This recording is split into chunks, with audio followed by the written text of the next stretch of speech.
Harry Houdini was the P.T. Barnum of his time, the greatest showman on earth.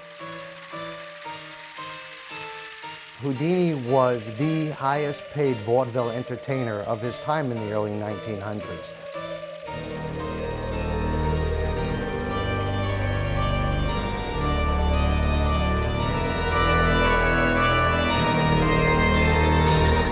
Houdini would defy anyone to challenge him to be locked up the craziest ways you can imagine, and yet Houdini would escape. He decided initially to challenge, whether it be jails or mental institutions, to lock him up with the most rigorous, the strongest of any restraints that they would use for the criminally insane. And the Straitjacket Escape is something that Houdini made famous. What people don't realize, it's actually easier to escape when you're upside down. So Houdini, around 1918, I believe, actually escaped in Times Square to a packed crowd from a crane inside a straitjacket.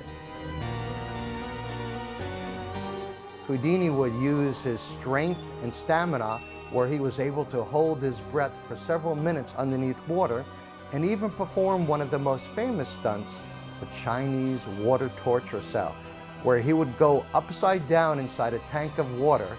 In 1912, he started this as a way of saying, all of you copiers of my Handcuff Challenge Act, I now dare you to risk your life like I'm about to do and try to get out of this.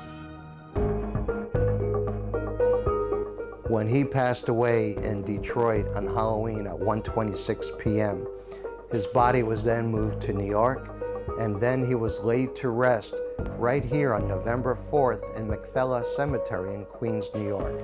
Houdini was anticipating his death, and he bought an amazing plot of land at the cemetery where his mother and father and brothers and sister are all buried. What would I say to Harry Houdini? Houdini,